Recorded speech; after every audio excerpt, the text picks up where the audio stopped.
Very good. Dr. Bhagyalakshmi, are you here? Bhagyalakshmi is here. Bhagyalakshmi আছে মনে হয় না। ভাবনা কোথায়? Dr. Bhavana? Dr. Shana? Yeah. Bhagyalakshmi, she didn't return back. Shall we start, sir? শুরু করো। Please শুরু করো 15 মিনিট 16 মিনিট হয়ে গেছে। না, এসেছিল আবার আমরা শুরু করি না দেখে চলে গেছে আবার। ঠিক আছে, আসবেন। টেক্সট করো শুরু করে দাও। Assalamu alaikum and very good evening to you all. Welcome you all to our weekly journal presentation and the debate session. Today, the topics of the debate is systemic lymphadenectomy in early stage endometrial cancer, and the topic of journal is PROTEC-1 trial. The debater are today the debate session. The debater are Dr. Dilruba Yasmin from Dhaka Medical College Hospital and from Dr. Shahana Rahman, Gynae Oncology subspecialty student from Bangabandhu Sheikh Mujib Medical University. I request our chairpersons of this session, the President of Oncology Club, Professor M.A. Hai sir, to start the session. Sir, please. Thank you, Dr. Shahana. We are already late by 17 minutes. I think we should wait further. Please start immediately. Welcome, everybody. And we're going to start now. Thank you, sir. Thank you very much. I request Dr. Shahana Rahman. She is Gynae Oncology subspecialty student from Bangabandhu Sheikh Mujib Medical University for debate, and she will on behalf of this debate, that is early stage systemic lymphadenectomy in early stage endometrial carcinoma. Dr. Shahana, please.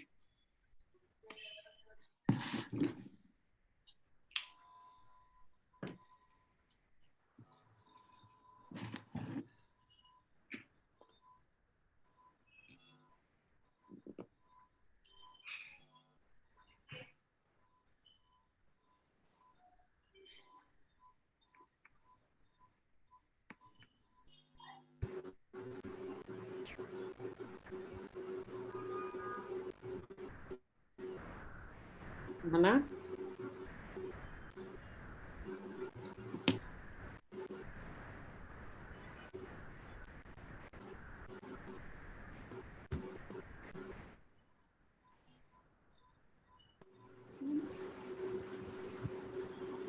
Should I start slide sharing?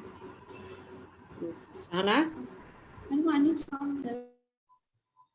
Slide share করবে? আপনি পারবেন না? করে দিই। শাহানা?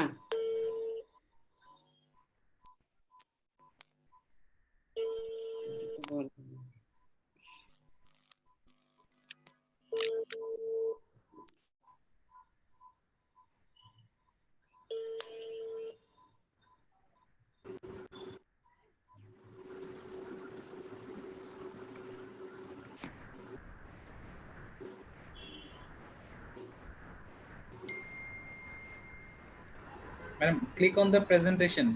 আপনার নিচে window বারে দেখেন, নিচে প্রেজেন্টেশন ওপেন করা আছে, right? G. Is it visible now? Is it visible now? Yes, ma'am.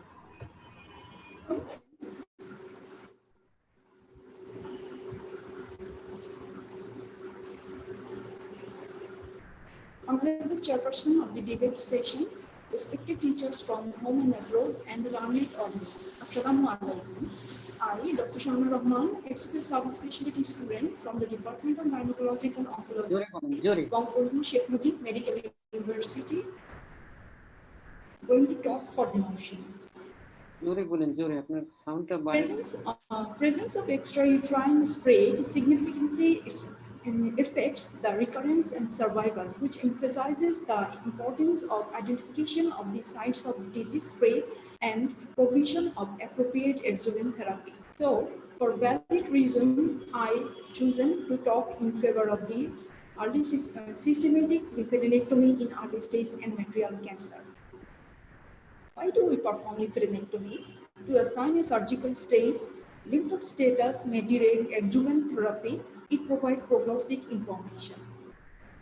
If we see the gynecologic oncology group study, which enrolled 621 patients with early stage endometrial cancer, and it showed that with deep myometrial invasion, chance of pelvic node involvement was 11% for grade 1 disease, and it was 19% for grade 2 and 34% for grade 3 disease. Like that, in deep myometrial invasion, parotid node involvement was 6% for grade 1 disease and 14% for grade 2 and 23% for grade 3 disease respectively.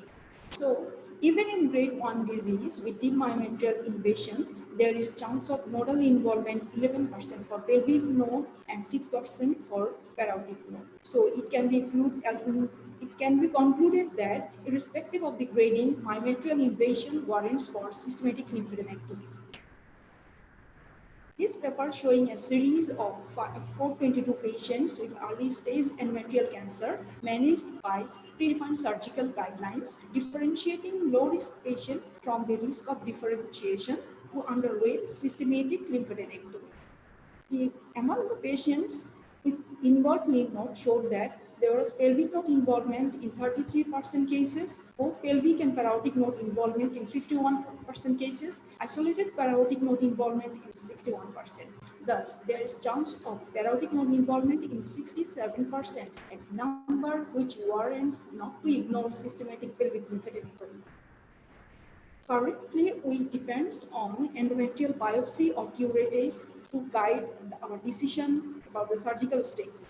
A study evaluating the correlation between the histological grade diagnosed on endometrial biopsy or curettage with the definitive grade and stage of the lesion as determined by final histopathological examination. And it was observed that only 60% of the patients with presenting diagnosis of grade 1 endometrial adenocarcinomas have confirmed on final histopathology. So there is 40% chance of upgrading of the diagnosis. So it can be concluded that grading cannot be a parameter for surgical stage, grade 1 especially. We may consider selective frozen section biopsy or selective lymphadenectomy by palpatory method or sentinel lymphadenectomy as an alternative to systematic lymphadenectomy. A prospective study on showing the accuracy of the frozen section on surgical management of the endometrial cancer showed that there was upstage from frozen to final in 28% patient, upgraded by final grade in 38%, and grade 1 histology or endometrial intraepithelial neoplasia were upgraded in 61% of the cases. So the frozen section can tell whether there is presence or absence of malignancy, not reliable for grading assessment, and can be an alternative for systematic lymphadenectomy. Regarding palpatory method, only 10% of the patients with metastasis to lymph node will have enlarged nodes. Besides, direct palpation through the overlying peritoneum fail to identify lymph node. We may consider, so this method is this method is limited role to detect the metastatic lymph node. We may consider sentinel lymphadenectomy, which increases the detection of lymph nodes with small metastasis and isolated tumor cells. But level of evidence is 4, and ESMO/ESGO consensus do not recommend it, and we can't rely on it either. Now see the NCCN guidelines. Systematic lymphadenectomy is emphasizes on the deeply invasive lesion, hybrid histology, and tumors of serous carcinoma, clear cell carcinoma, or carcinosarcoma. A retrospective analysis on survival effect of parotid lymphadenectomy in endometrial cancer showed that there was overall survival was longer in pelvic and parotid lymphadenectomy group, and also in intermediate and high risk group. So the CEPAL study giving the message that pelvic and parotid lymphadenectomy for the treatment of patients with intermediate and high risk of recurrence will give significant survival benefit. That's why NCCN guideline emphasizes on the systematic lymphadenectomy in high risk cases. ESMO/ESGO consensus recommends if a lymphadenectomy is performed, systematic removal of pelvic and parotid nodes up to the level of the renal vein should be considered. Strength of recommendation B with 91.9% consensus. ESTEC and CONSORT trial, two popular trials on role of lymphadenectomy. Both the study included a large number of the patients with stage 1 endometrial cancer and compared the surgical management with or without pelvic lymphadenectomy. And they concluded that there is no therapeutic benefit for routine lymphadenectomy. But if we look meticulously, there are some weaknesses. Absence of treatment in patients identified with positive nodes in ASTEC trial, lack of prescribed adjuvant therapy in CONSORT trial, limited power to show improvements in outcome in both trial, poor quality of the lymph node dissection in ASTEC trial. In 8% of the lymphadenectomy group are not underwent lymphadenectomy, and 12% of the patient has less number of the 5 lymph node removal. There was absence of paraortic nodal dissection in both the trial, lack of quality of life assessment evaluating the effect of both surgery and adjuvant therapy in both trial, over representation of low-risk patients in both the trial. So after considering the above limitation, there is no rationale to change our practice of systematic lymphadenectomy. Though the ASTEC and CONSORT trial concluded that there is no therapeutic role of systematic lymphadenectomy in early stage endometrial cancer, a systematic review by Mi E. Lee, which included 13 eligible studies with 51,500 patients, they compared the systematic lymphadenectomy versus no lymphadenectomy in early endometrial cancer. And 6 of these studies shows that systematic lymphadenectomy leading to higher overall survival in better compared to no lymphadenectomy. So we can say that we should perform systematic lymphadenectomy in early stage endometrial cancer, not only because it gives information about the staging, about the prognostic information, or to direct adjuvant therapy. It has significant survival benefit. My gynecologic colleague will agree with me in a view that in cervical cancer, routine pelvic lymphadenectomy is advocated, where in all stage 181, where chance of lymph node involvement is 3 to 5%. There, we should not avoid systematic lymphadenectomy in early stage endometrial cancer, where chance of lymph node involvement is even more, that is 9%. At the end, I think my opponent will not only ride bicycle with me, but also practice systematic lymphadenectomy in early stage endometrial cancer. Thank you all for patience hearing.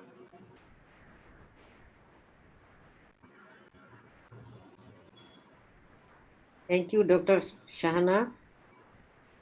Now I'd like to request Dr. Dilruba Yasmin to go to our topic. Dr. Dilruba, please.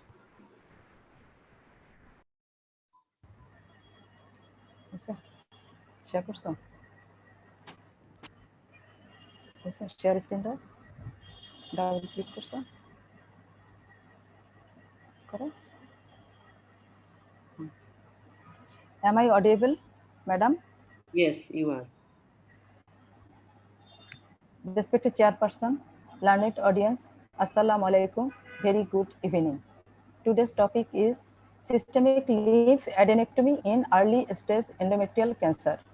This is me, Dr. Dilruba Firdaus, subspecialty student, Gynecological Oncology Unit, Dhaka Medical College Hospital. Now I am talking against the topic.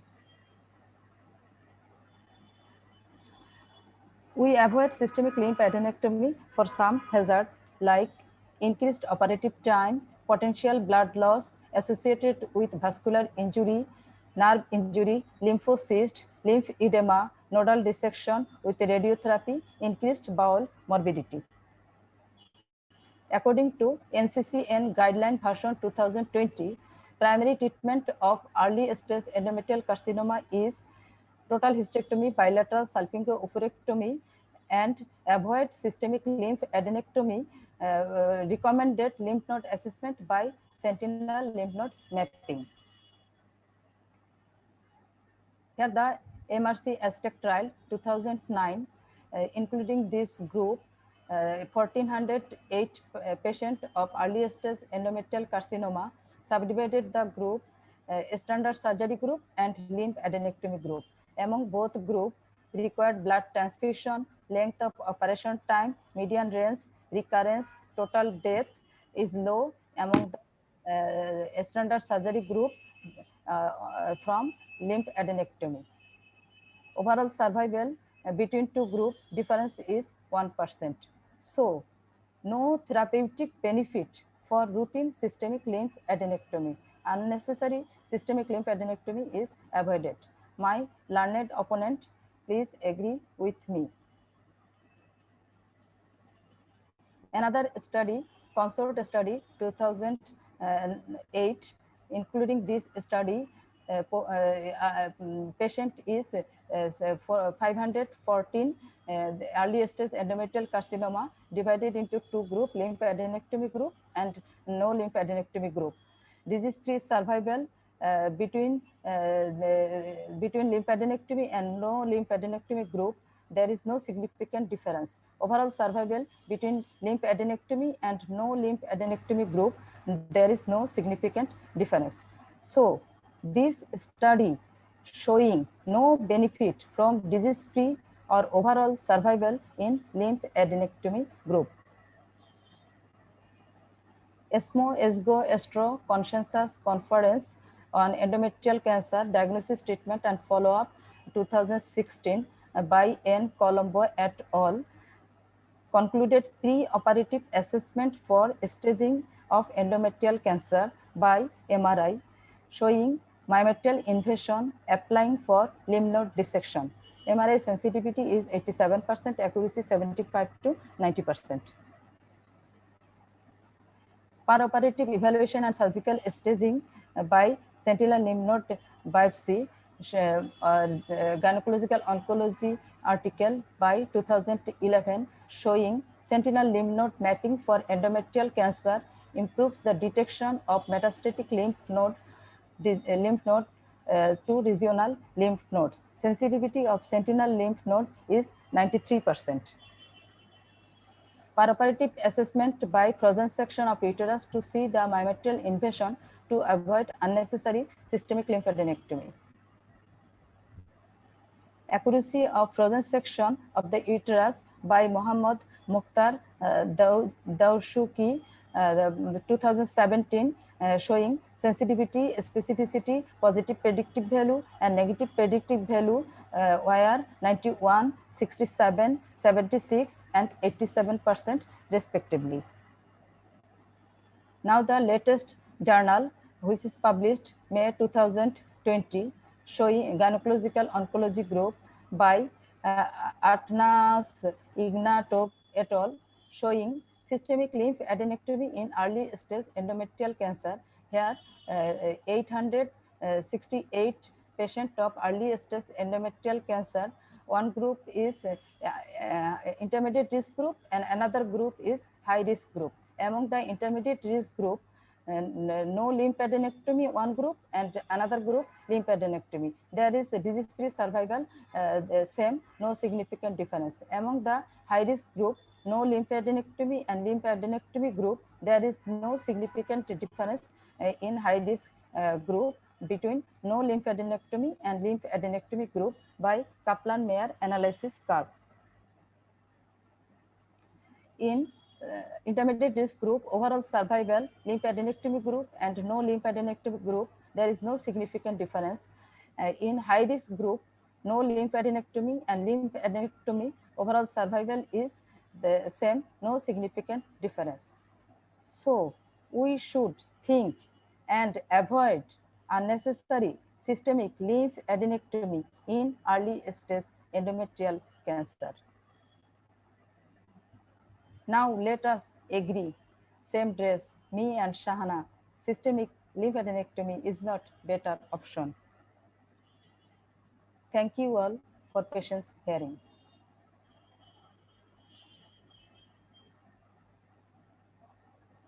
Slide share বন্ধ করেন, slide sharing বন্ধ করেন। Okay, thank you very much Dr. Dilba for your presentation. Now I request our parties, at first I request Bhakti Nayak to comment about the both presenters about their presentation. At first I request Dr. Bhagdalokhi, please. No, can we give Dr. Shahana 2 more minutes to speak? Yes. Dr. Shahana, do you want to tell anything more? No, no, no, no. It's enough. Okay, yes, enough. Okay, okay, okay. Okay, I think the both the debaters have done justice to their subject, but it was only a debate. So let us understand that it's only a debate. I think in real life, it is not going to be so. So I think we have to weigh and know what there is a role of lymphadenectomy, and there is also a place where we should not do lymphadenectomy. I think those guidelines are very, very clear. So there's nothing much to debate. We debate when we generalize everything, the lymphadenectomy for endometrial cancer. So there are definite guidelines where we have to do lymphadenectomy and definite guidelines where we don't need to do lymphadenectomy. So I think we have had enough of all the evidence we had, but I think, but the most important thing that is going to stay is when you think that to do or not to do, I think sentinel lymph node biopsy is a very important step which is coming up. I think if you start doing that, I think that should be a very important step to overcome the problems that we have of lymphadenectomy, because I think the only indication of lymphadenectomy in our setup is to identify cases in which we will not need adjuvant therapy. I think that's the most important indication of doing a lymphadenectomy, to pick up cases which will not need adjuvant therapy. So I think to do that in a simple way is a sentinel lymph node biopsy. So in case that comes in, I think once that starts coming in and we start doing sentinel lymph node biopsy, so it will be so easy for us and for the patient, so that the long-term morbidities are reduced, which we think, because once the node is positive, we do a lymphadenectomy and then give radiation, so the morbidity naturally increases. So I think both the debaters have done their job very well, but each lymphadenectomy has a place, so every case has to be individualized. And Dr. Bhavna, you want to add something? Yes, yes. Now I request Dr. Bhavna. Yeah, please. Bhavna, please. So while I fully agree with Dr. Bhagyalakshmi that lymphadenectomy is mainly done to see patients who will not require adjuvant therapy, but ma'am, in practicality, we often find it difficult. In stage 1 patients who come out to be grade 2 deep myometrial invasion, where lymphadenectomy is not done. So there, for us, deciding the adjuvant treatment becomes a big issue, because such patients will have risk of involvement of pelvic lymph nodes, and treating them with pelvic radiation would actually be an over treatment in these cases. So these are the cases where we feel that lymphadenectomy should be done, and there is no standardized protocol in regards to the same. Yes, exactly. And Bhavna, I would also like to add, in case in the coming years we have this molecular stratification, I think it will become more easier for us to find some guidelines where to do lymphadenectomy and where not to. And of course, the upgradation of the post-operative histopathology of the endometrium, that's always a risk. So many times we see it's a grade 1 and a small tumor, but after that it comes a grade 2 and the myometrial invasion is little more. Though thanks to the MRI and good resolution imaging, that we are able to see the myometrial invasion, but still sometimes we really falter somewhere. And about the lymph node palpation, I agree fully that without opening up those spaces, we are not able to really understand whether it's an enlarged node or whether it's what. So I think when you open up the spaces, it's as good as removing the nodes. So I think opening the spaces has the equal morbidity of removing the nodes. So why not remove? Why not only open and palpate and see? Plus, I think there isn't any standardization regarding the number of lymph nodes that are to be removed, and whether it should be pelvic and para-aortic. Yes, yes. No, I think we have little guidelines, but they are not very short. But I think when the pelvic nodes are positive, in case you have access to frozen section, and if the pelvic nodes are positive, then there is a definite indication of para-aortic nodes, and especially the type 2 ones, I think you have to do a para-aortic node. And also in stage 2, when the cervical stroma is involved, you need to do up to the para-aortic node, because they are all high-risk disease, and they need a proper surgical staging. And number 2 is that about only pelvic nodes. So it's a grade 2 and on imaging you think, or on the frozen section you see that the myometrial invasion is more than 50%, I think the pelvic nodes are good enough and the tumor is less than 2 centimeter. And about the number of nodes removed, at least the minimum is 10. The minimum is 10, that you can tell that it's adequate lymphadenectomy. Anything less than that is a inadequate sampling. Another thing that I would want to add is, I don't know how feasible it is, but we've also discussed this with our pathologist, that it is better if they label the nodes, and that which area, what group of lymph nodes have been removed. That must be done. I think that's a very ideal thing to do. At least we make small packets of lower external iliac, upper external iliac, obturator, internal iliac, common iliac. I think it's ideal to make the packets, because that will give you an idea actually which group of nodes are positive, so that the adjuvant treatment can, I think, be tailored according to that. Definitely. Thank you very much. Thank you, Dr. Bhavna and Dr. Bhagyalakshmi. Our Professor Sabira Khatun Madam is probably, she has joined. I request Sabira Khatun Madam to comment on this, the two debater, about these two debater. Sabira Khatun Madam, please.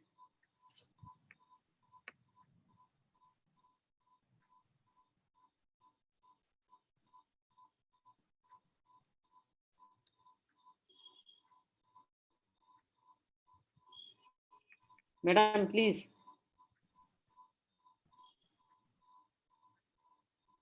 Probably Madam is not here. So is there anybody who can comment on anything about this? Otherwise, we will go for the next session. Is there anybody? This is Dr. Jannatul. Can I comment? Yes, madam. Okay. I agree with Dr. Bhagyalakshmi.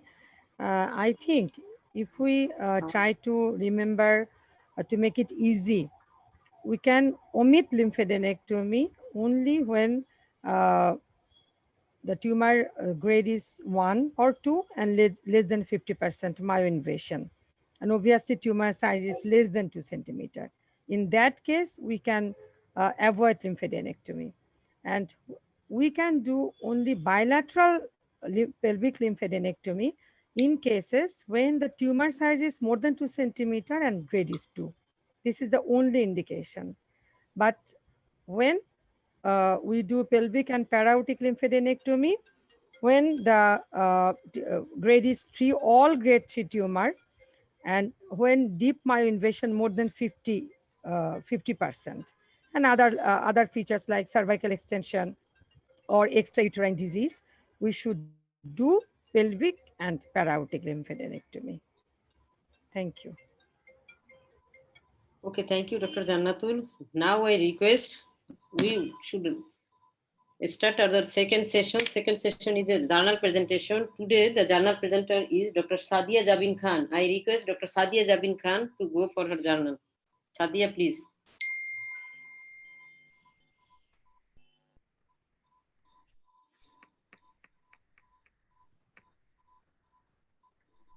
Sadia, yes. Sadia, Yes. yes. Am I audible? Yes. ওনারে বলছি ওনাকে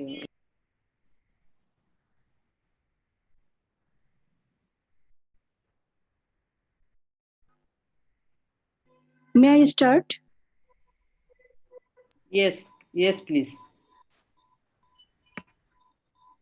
Chairperson of today's session and respected and learned faculty members from home and abroad, and my dear learned colleagues. I am Dr. Sadia Jabin Khan from National Institute of Cancer Research and Hospital, presenting to today's journal club. The title of the today's journal is Surgery and Postoperative Radiotherapy versus Surgery Alone for Patient with Stage 1 Endometrial Carcinoma, a multi-center randomized trial. It was published in The Lancet in April 2000, and author was C.L. Kurzberg et al. Why we have selected this paper? Because it was among the first to randomly compare pelvic external beam radiotherapy to no additional treatment in case of endometrial carcinoma stage 1. And Lancet is a standard journal with high impact factor of 60.392 And this article was cited for about 1733 times. Endometrial carcinoma is the most common gynecological cancer. The incidence in Western countries was 15 to 20 per 1 lakh in year. And 75 to 80% of endometrial carcinoma was from FIGO stage 1.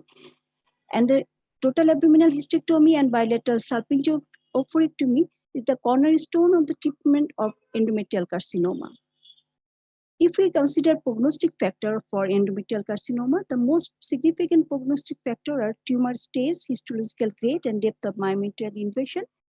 And among others, age, histological type, peritoneal cytology, vascular space invasion, progesterone receptor activity, menopausal state, and uterine size also included. Pelvic radiotherapy is indicated to reduce the risk of pelvic relapse. Following risk factors are present. If myometrial invasion is 50% or more, and grade 2 or 3 histology. However, value of postoperative radiotherapy in stage 1 endometrial carcinoma is controversial, as lack of data from randomized studies up to 1997 and low relapse rate. Several studies have showed that postoperative radiotherapy in stage 1 endometrial cancer have 5-year overall survival of 80 to 90% and 5-year cancer-specific survival of 90 to 95% and 4 to 8% local regional recurrence. Up to 1997, only one randomized study in 550 women who had postoperative vaginal radiotherapy were randomly signed. The results showed pelvic radiotherapy reduced 2% vaginal recurrence and 7% pelvic recurrence, and distance metastasis is more in the pelvic radiotherapy group, that is 10%. And survival was not improved in 5 year after in radiotherapy. Then radiotherapy group survival is 89% and observational group survival was 91%. In this situation, a multi-center prospective randomized trial was initiated based on the following rationale. As local regional relapse rate of stage 1 endometrial carcinoma is low, and efficacy of radiotherapy has never been established in a randomized trial. Lymphadenectomy studies show an incidence of pelvic lymph node involvement in stage 1 endometrial carcinoma is only 10%, and salvage rate of vaginal relapse in previously unirradiated patient is very high. In this objective, the objective of the study was to compare local regional control, overall survival, and treatment-related morbidity in stage 1 endometrial carcinoma after postoperative radiotherapy or only surgery. 19 radiation oncology center in the Netherlands took part. The patients were evaluated and treated by general gynecologists with special interest in gynecological oncology. Total abdominal hysterectomy and bilateral salpingo-oophorectomy was done without routine lymphadenectomy. And histopathology was done by the regional pathologist and report showed histological grade, histological subtype, depth of myometrial invasion and vascular space invasion and perineal invasion. And FIGO 1988 staging was assigned on the basis of the surgical and pathological findings. Inclusion criteria was that any woman of any age was included in this study who has endometrial carcinoma, histologically proven endometrial adenocarcinoma, and postoperative FIGO stage in stage 1, grade 1 with deep myometrial invasion, grade 2 with any invasion, and grade 3 with only superficial invasion, that is less than 50% invasion, and all patients who had performance score of 0 to 2. Woman who has invasive carcinoma was excluded from the, any invasive carcinoma was excluded from the study. Women who received chemotherapy, hormonal therapy, or radiotherapy, they were also excluded from the study. and the interval between the surgery and radiotherapy had to be less than 8 weeks. Informed consent was obtained from all patients. The protocol was approved by Protocol Review Committee of the Dutch Cancer Society and by the Medical Ethics Committee of University Hospital of Rotterdam, Daniel Head Cancer Center, and the participating centers.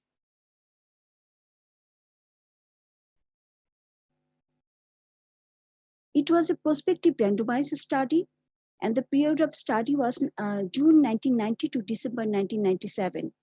Primary endpoint was regarded as locoregional recurrence or overall survival, and secondary endpoint was treatment morbidity and survival after relapse.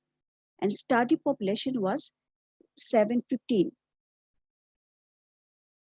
Randomized central block randomization was done by telephone at the Daniel Head Cancer Research Center trial office, and variable block sizes and stratified by Radiation Oncology Center upon depth of myometrial invasion in either less than 50% or more than 50%.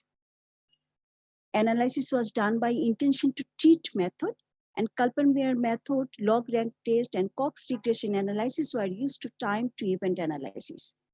P-value are based on two-sided t-test, and p-value less than 0.05 taken to be significant, and power of 95% of detection. Two-sided t-test significant level of 0.05. Locoregional recurrence was counted from the time of randomization, with censoring at the date of last contact or death in case of no locoregional recurrence. Relapse considered as from randomization to the first date of locoregional relapse or metastasis, and censoring at the last date of contact or death in case of no relapse. And overall survival are considered from the date of randomization to death occurrence irrespective of the cause, and censoring at the date of last contact of patient still alive. Follow-up was done 3 monthly for first 3 years from randomization and 6 monthly in the 4th and 5th year, then annually. In each follow-up, thorough examination and investigation procedure was done yearly. Locoregional failure was regarded as vaginal or pelvis or both, and distant failure is regarded if any metastasis occur in parietic lymph node, liver, lung, bone, or abdomen. Treatment complications were recorded and graded according to the Franco-Italian glossary.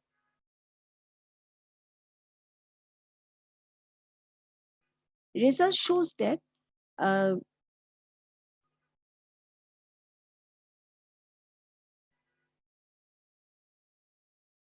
in this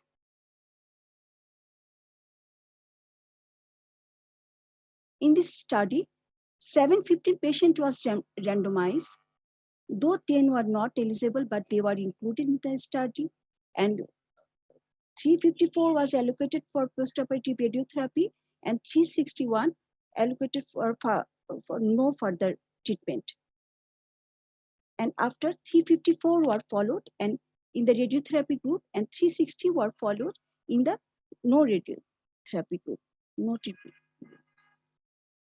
The analysis was done on data frozen on July 1, 1999, with the date of last contact of 73% of the patient alive in the previous 12 months. The median follow-up was 52 months. The study groups in this table show that the study groups were well balanced for characteristics such as age, concurrent morbidity, and histological type, and grade, and myometrial invasion. This table shows that most of the population, most of the patients are from 60 to 70 age group, that is 38% and 37%. In respect of histological diagnosis, most of the histological type was, that is 90 to 95% was adenocarcinoma,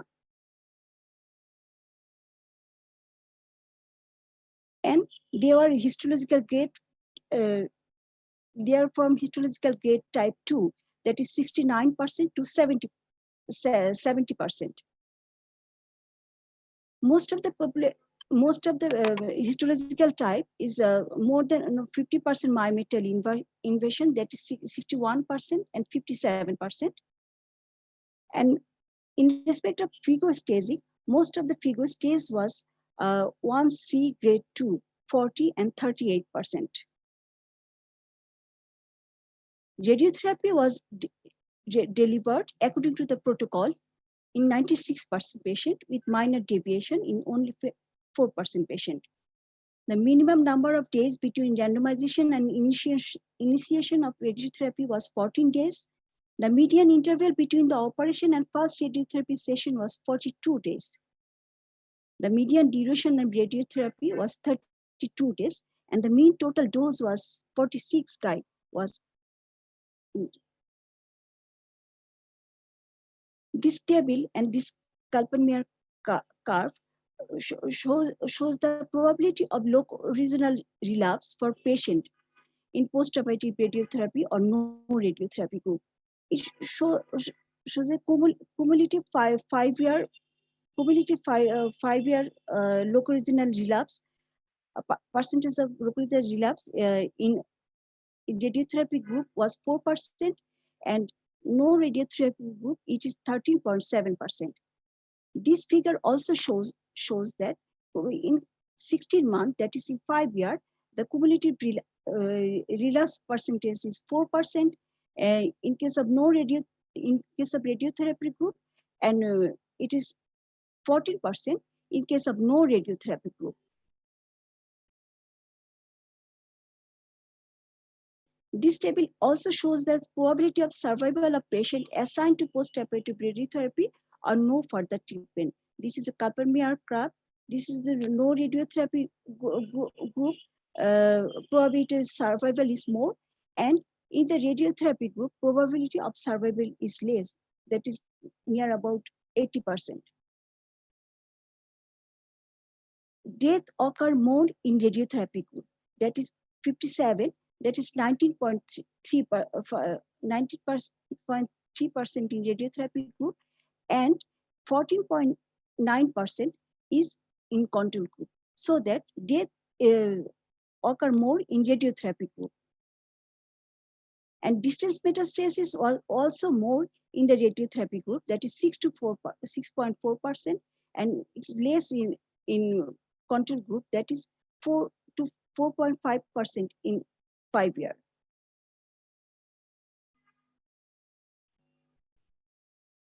This Kaplan-Meier curve shows probability of survival after first relapse of patient assigned to postoperative radiotherapy or no further treatment.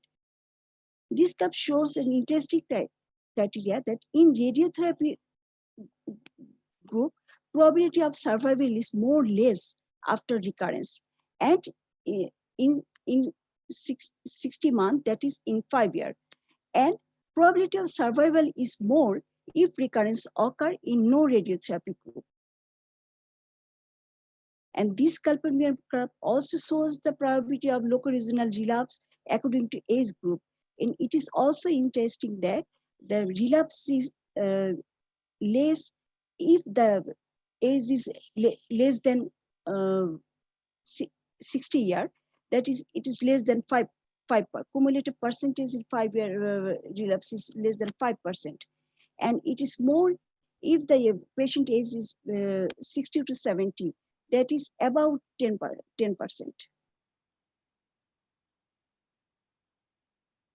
In this table, Cox regression analysis shows that significance of age, that is the hazard ratio is 3.2.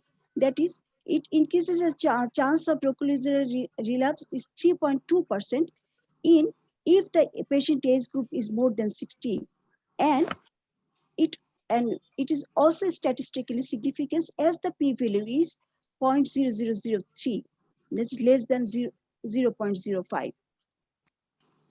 And death due to endometrial cancer is more if the histological findings is in grade 3, and it is hazard ratio is 4.9, that if histological grade is 3, the percentage of death in 5 years increase about 5 times. And if no radiotherapy was given, it is interesting that if no radiotherapy was given, the hazard ratio is 3.9. That is, local relapse rate is increased, and it is highly statistically significant, that is less than 0.0001. In discussion, we can say that postoperative radiotherapy improves local regional control but did not translate into survival benefit. Overall 5-year survival was 85% in the control group with no radiotherapy and 81% in radiotherapy group. That in radiotherapy group, it is less. The proportion of death was larger in the radiotherapy group, that is 9% versus 6% in the control group. The higher rate of local regional relapse in the control group does not cause a higher rate of distinct relapse. Most local regional relapse were located in the vagina, mainly in the vaginal vault. This is a favorable location for salvage therapy with external and intercavitary radiotherapy, surgery, or both, and easily treatable. And 75% of the patient with local regional relapse could be treated with curative intent, of which 85% reach a complete remission. 2-year survival after vaginal relapse was 79%, and 3-year survival is 69%. Patient treated with preoperative, postoperative vaginal radiotherapy, vaginal recurrence rate vary from 2 to 7%, that is less than control group. In radiotherapy group, the rate of vaginal relapse was 2.3% compared to 10.2% in control group. It can be debated whether this small reduction would justify treating all patients postoperatively with brachytherapy, especially as salvage treatment in case of local regional relapse may be less effective if vaginal radiotherapy has previously been given. If we consider pelvic radiotherapy, the morbidity of pelvic radiotherapy, the rate of grade 3 to 4 complication only 2%, and 20% complication was grade 1, but which did not affect adversely the quality of life. And grade 3 complication was also less, but not uncommon. The purpose of adjuvant pelvic radiotherapy would be the prevention of uncontrolled pelvic disease and the prevention of stress and morbidity of the diagnosis and treatment of local regional response. Such an adjuvant treatment would only be indicated if the risk of recurrence after surgery alone is sufficiently high and uncontrolled pelvic disease. In conclusion, we can say that postoperative radiotherapy in stage 1 endometrial carcinoma reduces local regional recurrence but has no impact on overall survival, as it does not increase overall survival. Radiotherapy increases treatment-related morbidity. Postoperative radiotherapy is not indicated in patients with stage 1 endometrial carcinoma below 60 years and patients with grade 2 tumor with superficial invasion. If we consider the strength of the study, we can say that study is a well-designed study, multi-center study. It is a prospective randomized control trial, which was not present at that time, and both groups were well balanced, ensured during randomization. But if we consider weakness of study, that multi-center trial can raise the question about the standard of surgery, which was done before, and conventional radiotherapy fractioning is used, so option of defined fractionation is not observed. In clinical implication, we can say that PROTECT 1 study is a landmark trial. The stage 1 endometrial carcinoma, the result of the in-stage 1 endometrial carcinoma treatment, we use result of this trial are used as reference. The study focused on the issue prevention of locoregional relapse with the use of vaginal brachytherapy and role of lymphadenectomy in endometrial carcinoma. With these two issues, further study was done. We all know the PROTECT 2 study was generated from this issue, the prevention of locoregional relapse with the use of vaginal brachytherapy, either beneficial for stage 1 endometrial carcinoma or not. Thank you.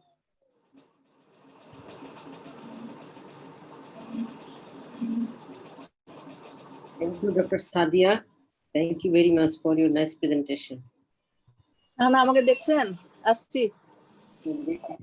Hello Shahana. দেখছি madam, থাকেন। আচ্ছা ঠিক আছে। Now I request the doctors, the mid-level doctors, you please ask your question to Dr. Sadia Jabin. The mid-level doctors are requested to ask if you have any question about this journal or about this presentation. You please ask Dr. Sadia.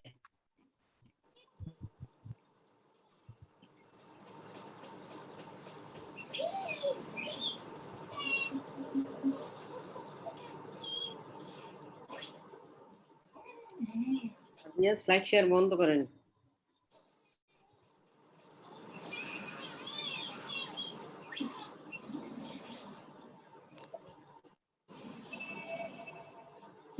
Light share বন্ধ করেন সাদিয়া। জি বন্ধ করছি।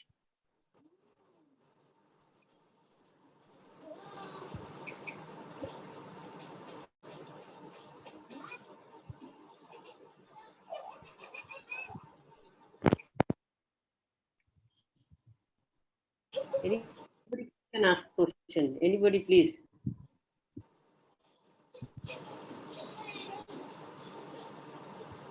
Assalamualaikum. I am Dr. Taslima Nigar. Sadiapa, thank you for his great presentation. I want to know how many patient death during the follow-up period.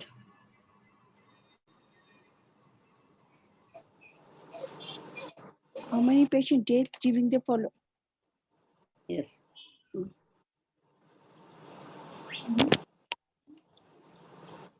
And the patient death was 101.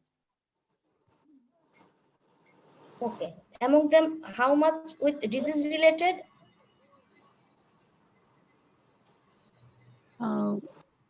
If we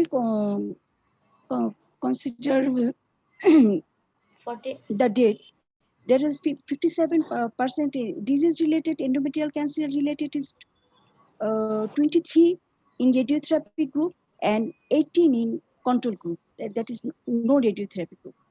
Thank you very much.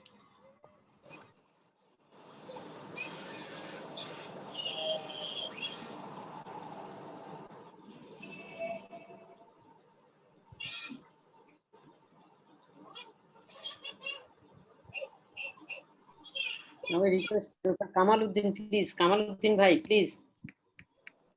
Comment on this presentation. Kamaluddin bhai, please.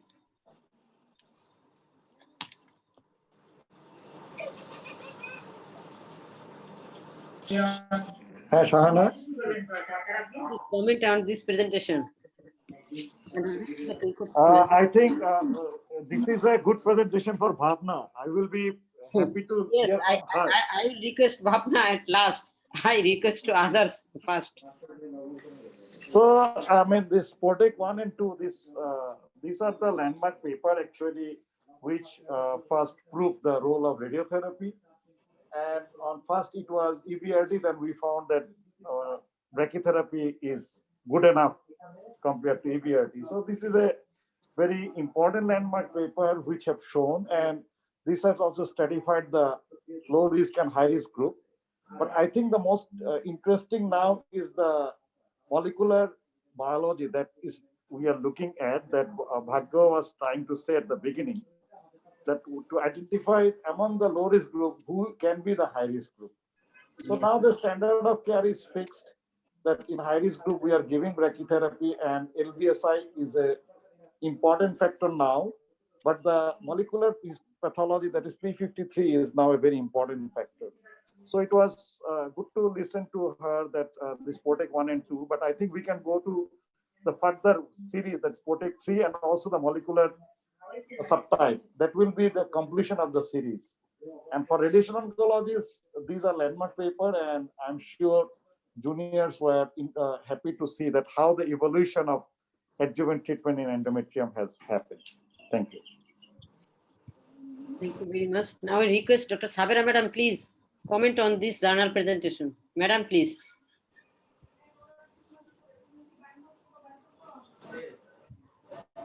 Thank you, Professor Shahana, for asking me to comment about this presentation. This presentation is very elaborate journal presentation, and Dr. Kamaluddin comment that the mid-level, this is very helpful for the mid-level.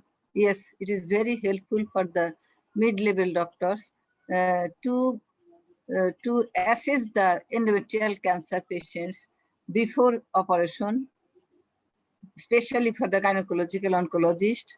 It's very important to assess the patients about the histological type, histology, grade, stage, then the by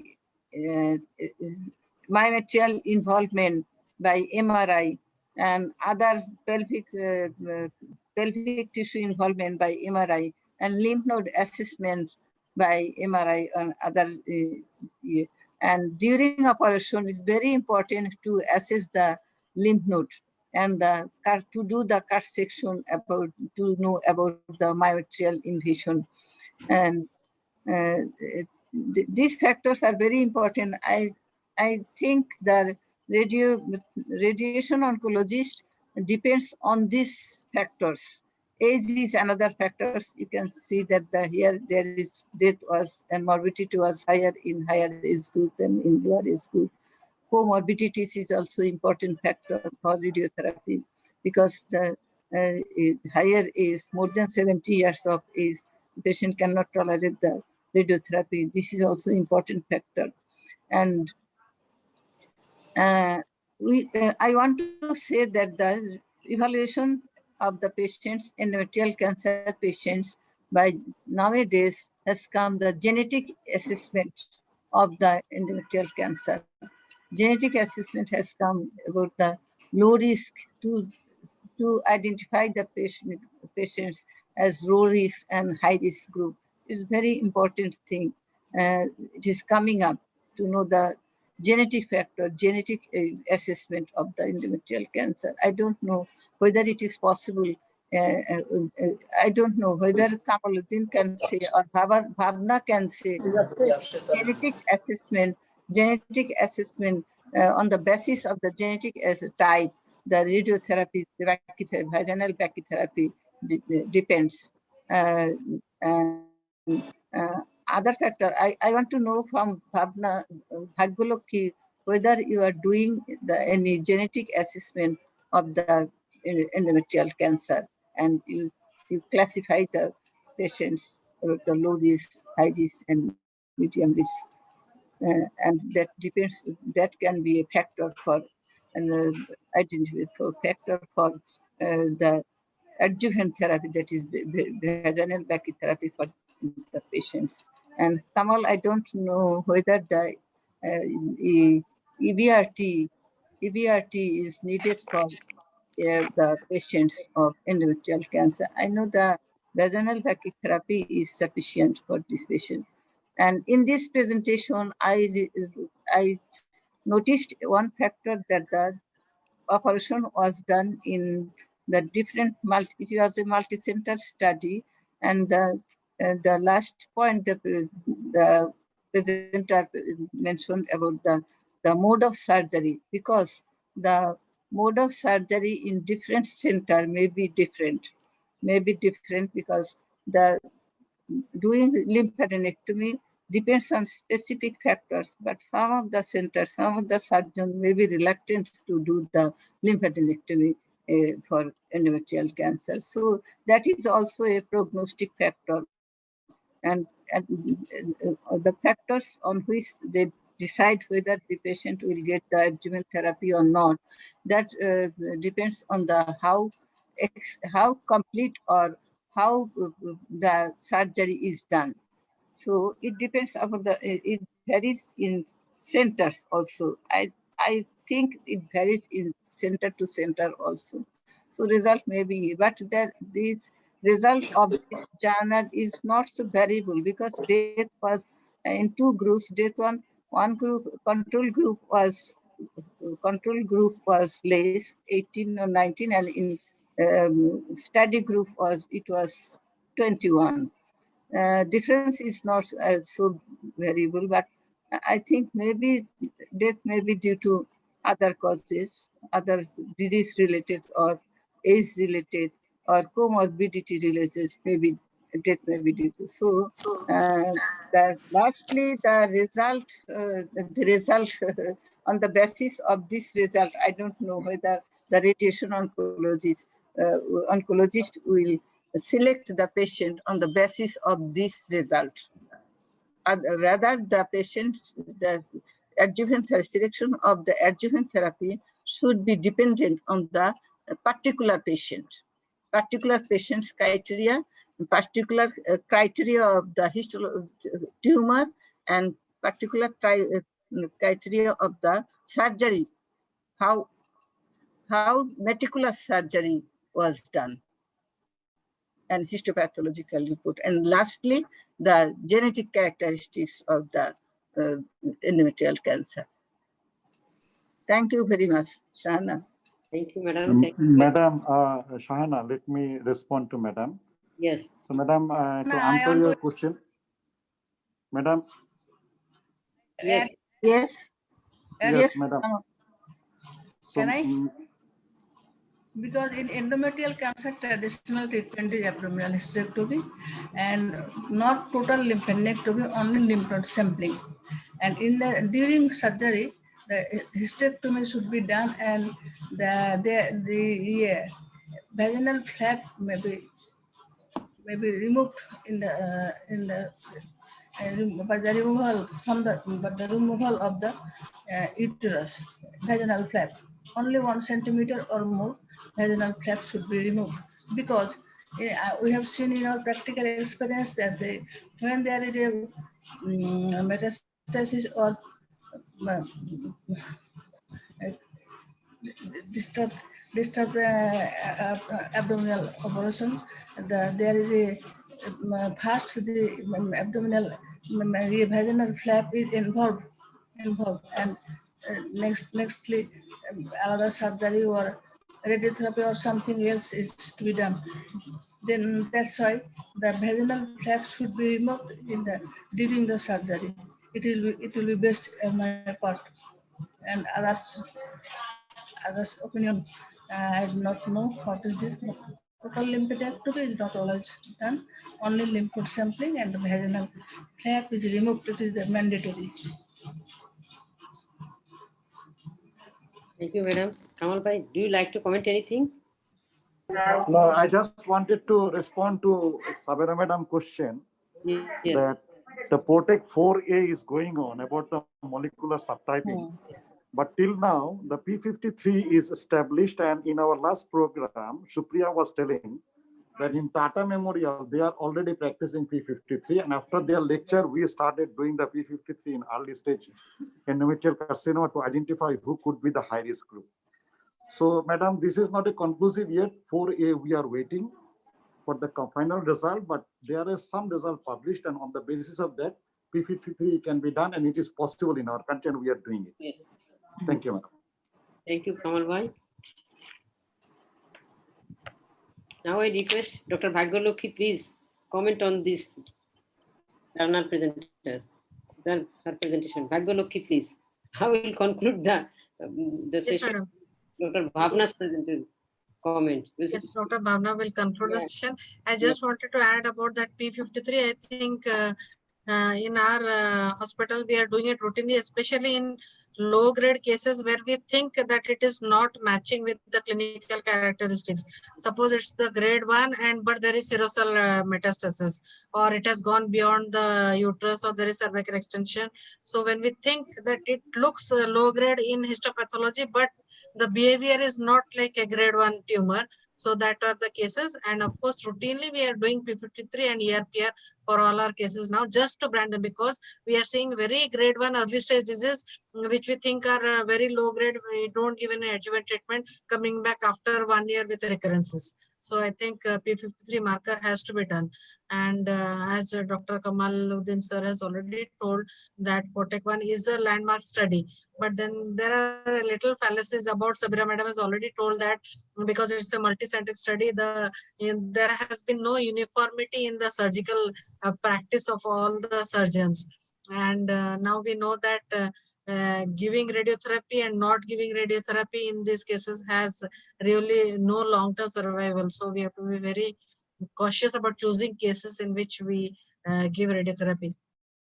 And just reiterating one thing, that when we do a surgery and send the sample, and it's a very important part on us to communicate with your pathologist and to tell them what you really want out of that.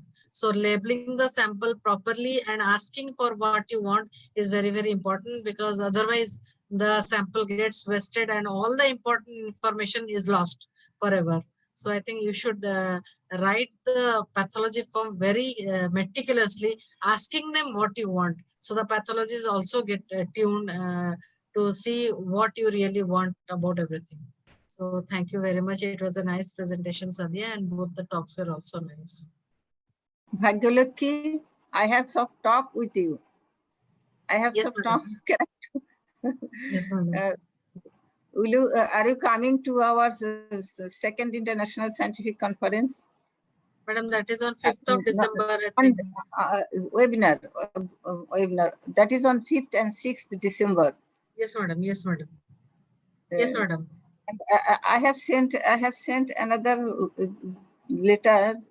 I can't remember. I have sent the word in WhatsApp to select someone for the topic against the topic. Yes, madam. I'll do it tomorrow, because the other thing I was a little late and about the pathologist. So once I started talking, by the time you. It's not needed, but I need some Yes, radiation oncologist or medical oncologist to talk about against the flow, that is neoadjuvant chemotherapy for cervical cancer. Against NSCT and CS cervix. Yes. Madam, how many minutes that will be? That will be, I can't remember, most probably it is 10 minutes, 10 to 15 minutes. Oh, okay, madam. Okay, madam. Yes. Against NSCT, madam, tomorrow I'll get back to you. Okay, thank you very much. Yes. And I think, I hope you guys, your colleague of India, everybody to join us on 5th and 6th December. Yes, madam. Yes, madam. Yes, madam. Can you? Yes, madam. Kindly share the flyer and the link. I will share it in all our groups. I think you all are also members of AGOI, but in the other Foxy groups also I can share. Okay, madam. Thank you, Dr. Bhagyalakshmi. Yeah, so we can do what we want to know about our specimen. We must have to sure, and we must have to very much cautious about writing the histopathology during the requisition of the histopathology, when we remove the uterus and we send it for histopathological examination. Everything should be what is our demand. So the histopathology requisition form completion is very important. And everybody and every gynecologist and every gynae oncologist, and also I know that is the radiation oncologist, they don't do the surgery. So all who are doing the surgery, we have to very much cautious about our pathology requisition form. What we want to know from our histopathologist, so we must have to careful. It is what Dr. Bhagyalakshmi has commented on this. Is there anybody who can comment? Otherwise, I will request Dr. Bhavana, because it is her, I think it is her topic, and she can clarify and she can explain it very much. Is there anybody from this program? who are participant, anybody can comment anything.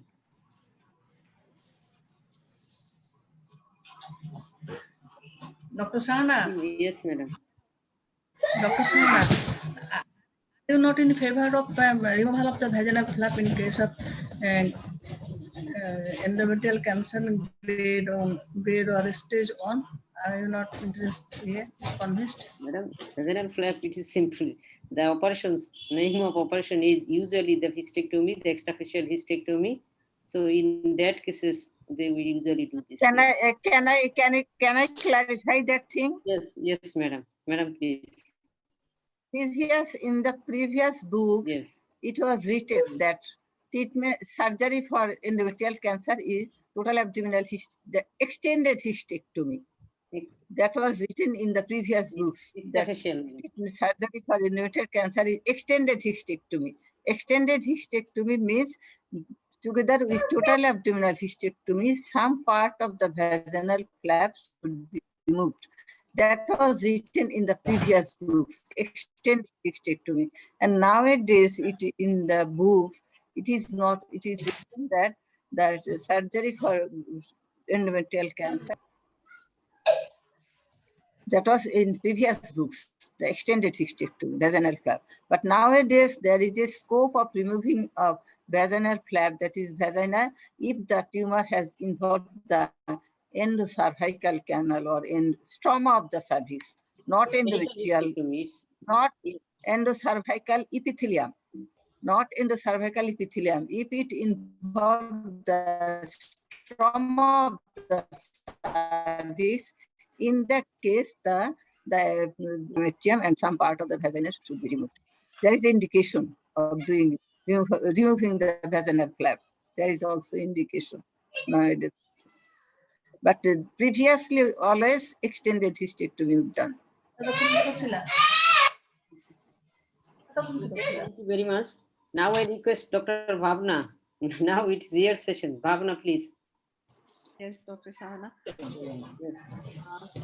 I think this was a very well conducted and well presented journal club, because this is actually the backbone of defining the risk categorization in the early endometrial cancer. And while POTEC 1 showed us what low risk was, there was again a large group of intermediate risk which we were not sure. So subsequently, POTEC 1, POTEC 2, the GOG 99, they all defined the high intermediate and the low intermediate risk tumors, where we could tailor the treatment accordingly. And thus we had the role of radiation in terms of no radiation for low risk, radiation versus follow-up, that is brachytherapy versus follow-up for low intermediate risk, brachytherapy versus pelvic RT for high intermediate risk. So that is a contribution, and till date we are still defining our treatments based on these risk categorizations. The other very important contribution of the combined analysis of POTEC 1 and POTEC 2 was the definition of substantial LVI as an independent prognostic factor for pelvic recurrence. So now they say if you have a substantial LVI positive, irrespective of whether it is low intermediate, I mean, automatically LVI positivity confers into high intermediate risk categorization, where pelvic RT should be given. The other thing is talking about molecular classification in endometrial cancers. Like Dr. Kamaluddin has already mentioned, yes, we know that there is a correlation. There are divided into pole E, then the MSI unstable, the P53 mutation type, and the copy number low. So in the retrospective studies and even in analysis of POTEC 3, when they've seen, they are trying to correlate it with the prognostic outcomes. Nevertheless, as of today, we are not tailoring our treatments depending on this molecular classification. So we are not defining our treatments based on that. It might come out in the near future. As of now, what we've done as a basic minimum is that we are taking the help of IHC, like Dr. Bhagyalakshmi and Dr. Kamal said, that Dr. Supriya had mentioned. So we at our center are also routinely doing IHC. So IHC basically for stage 1A endometrite, like Dr. Bhagyalakshmi said, unless they are very sure, they don't do it. But if they have any slight ambiguity regarding the diagnosis or the behavior or correlation like a deep myometrial invasion up to the serosa or some atypical cells, then they go ahead with IHC in the form of P53. Also, another thing is that the recommendation of NCCN guidelines says that all women of endometrial cancer should also undergo MSI testing for Lynch syndrome as of today.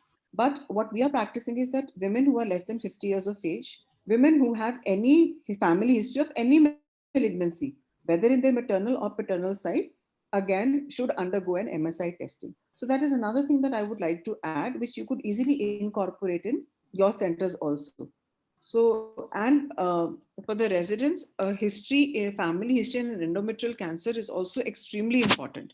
Many a times we tend to disregard it. So this is where we are moving. We have moved to IHC. We have not fully moved to defining our treatments in terms of molecular classification. This will come in near future, but we are on the path to the same. Thank you very much.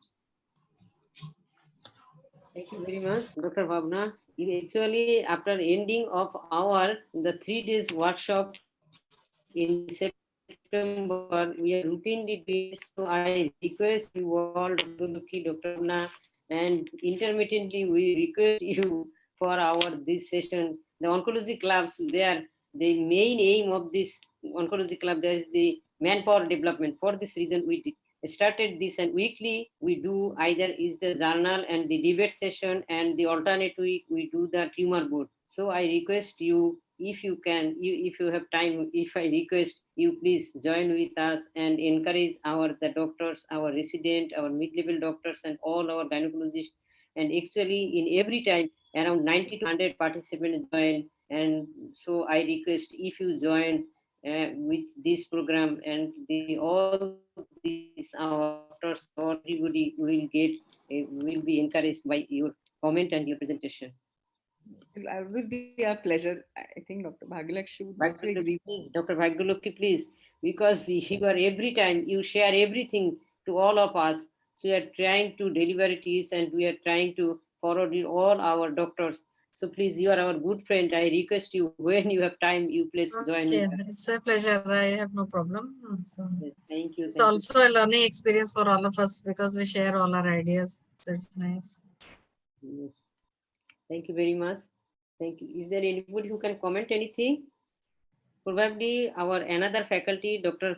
A.K. Goodman, usually every Tuesday she joined with us, and yesterday, due to the WHO program, we shifted this to in Wednesdays. So probably she is busy with another work, so she couldn't join with us, and we missed. It would have been a pleasure actually listening to her also. Yes. So next time we'll see. Yes. And Khurshid madam, salam. I asked, and I called her several times to join us, because Bhagyalakshmi is with us. You please, madam, join. Actually, madam is sick, and she has undergone surgery, and she's slightly sick. Even that. Okay, madam, okay. In spite of that. Yes. Okay, madam. Okay, madam. And how are you? Yes, madam. Yes, madam. I'm fine. She's an old friend, madam. Dr. Bhagyalakshmi. Yes. Very old friend. Very old friend. You're looking so Madam, praying for your early recovery. very bright. And she took me every time when she was in your conference. Every time I was with madam, and I am very much grateful to my madam for this. Thank you so much, all of you. Yes, thank you. Kamal bhai, do you like to comment anything? Kamal bhai, please. Yes, Shahana. Yes. Do you like to comment anything about this? Kamal bhai, I was wondering why you are spending so much energy by requesting Bhagya and Bhavna, because they are already part of the team. You don't need to invite a person of your own house. So they were feeling embarrassed that why Shahana is inviting us. We are already in the team. Yes. Yes. Agreed, fully agreed. Thank you. Kamal bhai and all we are one family only. So I don't treat them anymore as a guest. They are now, rather they are inviting more guests for us. So you can tell them to invite some more faculty for our program. Yes. Sure. And my another comment is that as we have discussed POTEC 1 and 2, not POTEC 4, I think POTEC 3 should be discussed subsequently to know the evolution, how it had evolved. So that as we have been discussing, that POTEC 1, 2, this was the evolution. And once we discuss POTEC 3, then we will understand how things has moved from, the ground to the sky. And then some our mid-level juniors will understand the evolution of the total adjuvant treatment has changed from EBRT to pelvic radiotherapy, the role of chemotherapy, yes or no. And POTEC 4 is a bit early, but we can also discuss that to know where the POTEC molecular 4A profiling we has can been. discuss. 4A Yes, only. yes. 4A we can discuss to know the molecular profiling. So the whole journey will be taken. Otherwise, as Bhagda was telling and Madam was telling, yes, POTEC 1 was a very premature. At the time, surgery was premature, radiotherapy was premature. With time, things have evolved, techniques have evolved, but still, we have started from the base of POTEC 1, then moved to POTEC 2, then now 3 and 4A. I think maybe on next program, you can suggest to start POTEC 4, 3 and 4A. That is my recommendation. And well, still they are our team, but I want to thank them. And I'm so happy to see the two legends of our country, KJ Maula Madam and Sabira Madam with us. This has really added extreme value to our program because they are the, the pioneer. They are the, I will not say the pioneer, they are the torch carrier of Pillars of any oncology. Yes. So thanks to Madam, both of the Madam and all the participants. And thanks Sahana for keeping this continuing and keep it up. Thank you. Thank you, Kamal bhai. Thank you very much. And I have our sir is even in this age, every day in every program, sir is with us, and sometimes he joined before us, and up to the end of the session continuously. And for this, it encourages us, and always the sir, he never left for a minute. So I salute, and I also take salam to my sir, Sir Professor M. Hai sir, who is the president of this club, and he told anything to doing, and if we want to do anything, sir always encourages us. So I always request, and I have always request our sir, and always want the sir, long live sir, please, and you please comment on this and then just conclude the session. Hi sir, please. Thank you, Sahana. We had very good discussions. Both debaters were very nice. The deliberations were very excellent. Also, the journal, so that was also very nice. Discussions were very lively. Thanks to everybody, particularly Bhavna and Bhagdavatki. They are giving us companion. The club is very much thankful to you. Inshallah, we shall get in the future also. We are already late. So I have nothing more to say. Goodbye, everybody. Allah Hafiz. Bye bye. Good night. Good night. Thank you, sir. Assalamu alaikum, sir.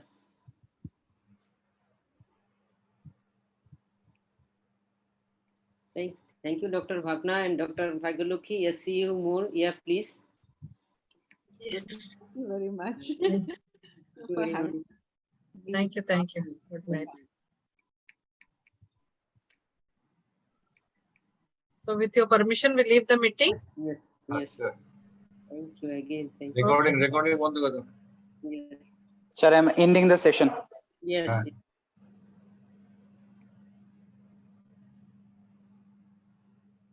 Thank you, Samir.